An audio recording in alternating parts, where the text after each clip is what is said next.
Beautiful stuff. That was Anthem, Leonard Cohen's beautiful, gorgeous piece, newly interpreted by Kate McGarry and Keith Ganz from their upcoming release. It was several years ago that I first discovered the music of Kate McGarry, and I was instantly captured not only by her mesmerizing voice, but also her exquisite treatment of the material she chose to present. I soon realized why Fred Hersch didn't hesitate in referring to Kate as his favorite singer. When I was later introduced to the astounding playing of guitarist Keith Ganz, their partnership made absolute sense because Keith is the most enlightened of musical tour guides, bringing you down unexpected pathways that always lead to the best musical landscapes. Their latest release, What to Wear in the Dark, is perhaps one of their most interesting to date, derived from a challenging stretch of life that involved, as they put it, loss of home, health, and tribe. The Grammy-nominated dynamic duo join me now to talk a little bit more about it. So good to see your faces. Good morning, Keith and Kate.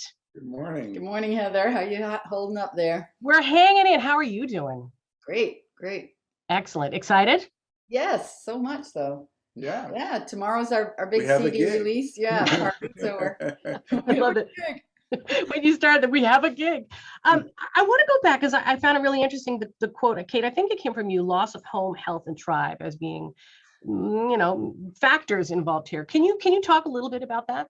Well, I think the things were things that were happening personally, but also that we were seeing mirrored in the world. People were, losing their immigrants were having to travel from places, refugees, the people, children at the border. There was so many places where people, natural disasters, people were losing everything that they had.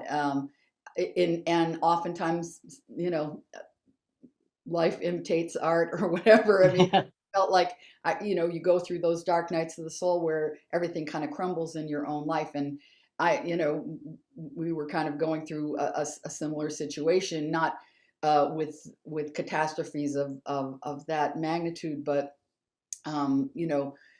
big shifts in our lives where everyone kind of died away, and all parents and loved ones kind of all left at the same time. And we made a big move from New York to Durham, and kind of I lost a lot of perspective of, well, who am I now if I don't live where I used to live, where I had a community and all of the things that made musical life work. And I had a vocal injury that was very threatening to my career and lasted quite a long time.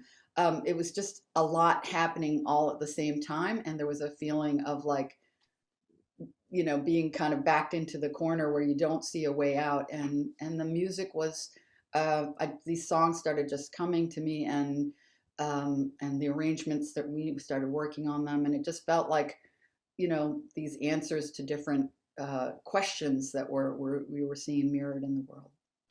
There's a definite theme in a lot of the songs, and as you mentioned, so things that you were seeing in the world, in your world and in the greater world, are reflected in the songs. It's almost, I have a question about chicken and egg thing. Did you choose the songs based on the theme, or were you thinking you wanted to touch on the themes and then the songs kind of happen after that?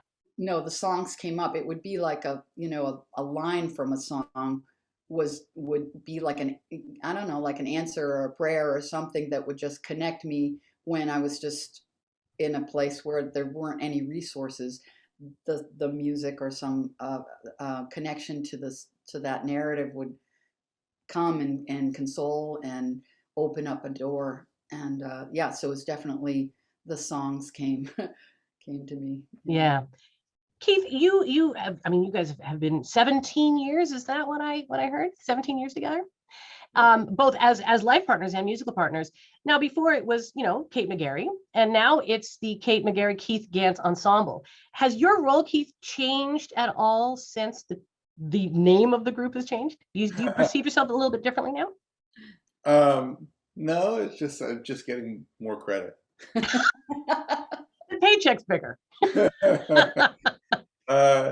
No, it's been the whole time, we Kate gets ideas for songs to do, and for a different way to do it, which sometimes has a lot of specific musical parts already, like Feeling Groovy. She basically arranged the whole thing at the piano, and then other other songs she might just have an idea for the mood of it, or some things about it, but not actually have it written, and I might help with that. And then whatever she does, I generally kind of take it to the guitar and flesh it out in a way that makes sense for me to play, whether we're going to do a duo or for a band, and then kind of flesh out the orchestration. And yeah. Yeah. And I mean, you guys obviously already have that musical connection. You know the sound, probably what the other one is gonna, vibe with. So that probably comes into play pretty easily for you two. Definitely. And that was actually there right from the beginning. Yeah. I mean, it really, we just have remarkably similar musical instincts. So it's just kind of like, that's sort of always been the same. Mm-hmm. I'm chatting with Keith Ganz and Kate McGarry, who celebrate the release of their latest recording, What to Wear in the Dark, on September 3rd. The title, where does the title come from?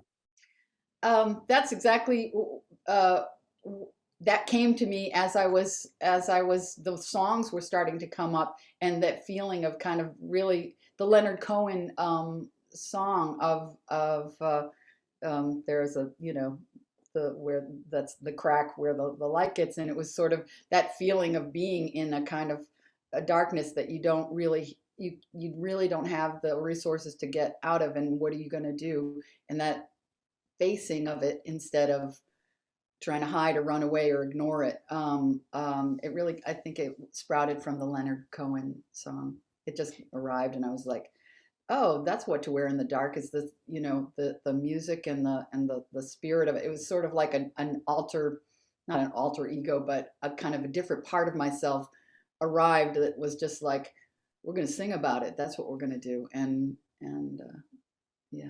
Was this therapeutic for you, other than the obvious, playing music does something to us? There's a chemical reaction in our bodies, but spiritually, going through the past year and a half, where, as you mentioned, all those things were going on, in your lives and in the world and around you. But also, I mean, let's face it, we've been dealing with a pandemic, that has disallowed us the ability to connect with our listeners, with our audiences. How has making this record helped you get through this period of time?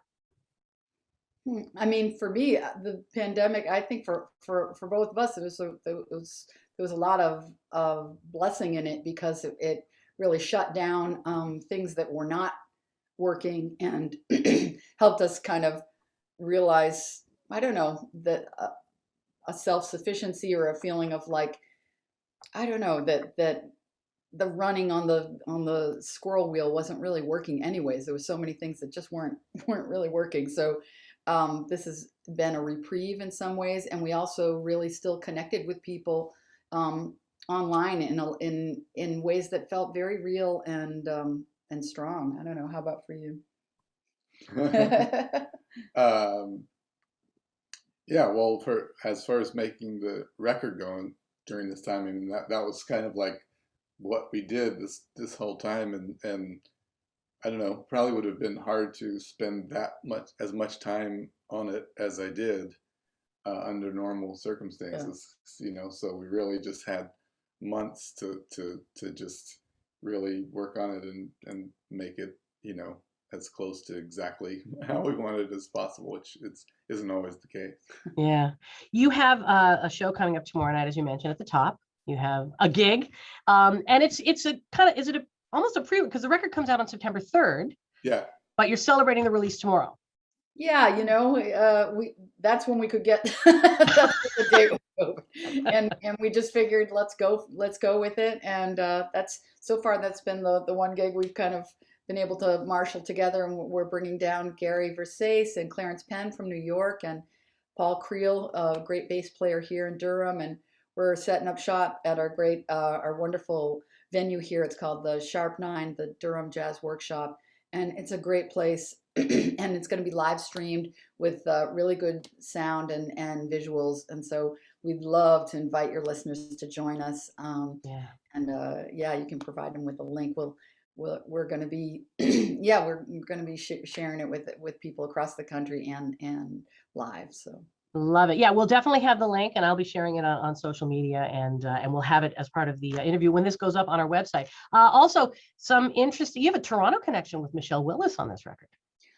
That's right. Correct. That's See, right. there you go. So all the friends and family Oh my for God. Michelle you got to check out the record for no other reason for that, then embrace the rest of the beauty. Yeah, Michelle's actually someone that we met because of the pandemic. She was Becca Stevens, who's an old friend of mine from North Carolina. I've known her since she was 14 or 15, a classical guitar student at North Carolina School of the Arts. Is that really how she started on classical guitar? Yeah, yeah. Wow, I was wow. playing in a band from New York that came down to do a residency at the North Carolina School of the Arts in Winston-Salem, where she's from. Mhm. And she was there with her classical guitar sitting on the steps. And so we've been great friends ever since. And she was having a Zoom birthday party during the pandemic. So we all got together on Zoom. And then, you know, it went on, and the people that didn't want to keep hanging, you know, peeled off. And then at the end, there was just a little group of us, and one of whom was Michelle, and we Oh became, my God. you know, that became our Lifeline. little our pandemic group, and we've had a text thread ever since, and I we've become love it. great friends with Yeah. Michelle. And so when we did that track was done pandemic style. You know, we did the arrangement with Aaron Bentledge, did the vocal Yeah. arrangement. We Mm. started putting it together, and we sent it to Becca. Did her part, Michelle did her part, the drum, you know, other people did their part, and sent it all back, and I put it all together. Wow, and that is gorgeous. As I'm a choral person, so that track struck me as well. Before I let you go, a couple of quick questions. The last time I saw you in person was at 55 Bar in New York, and you were playing with Joe and Will in Key Party. Oh, Any plans to do any recording with Key Party, or any plans to go back in the studio with Moss? Oh man.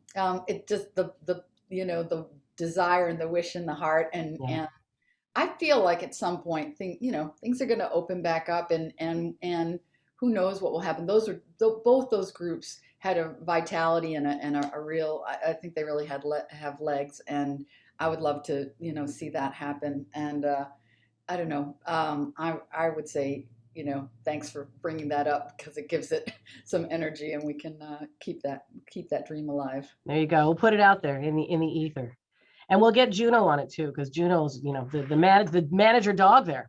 yeah, he's the executive producer for sure. And he comes to all our gigs and sits with us, and he's such a good boy, and he'll take a bow when he does downward dog when you say his name. It actually happens. He's pretty remarkable. I love it. You guys, I want to thank you so much for taking the time to chat with us about this, and thank you honestly for making such a beautiful record. It is such a gorgeous gift to your fans and to the people that have yet to discover. And listen, I hope there are few and far between who have yet to discover, because they're in for a treat when they do. So thank you again. We hope to see you in Toronto really soon. Wonderful. Take care. You as well. What to Wear in the Dark, the latest from Kate McGarry and Keith Ganz Ensemble, is set for release on September 3rd.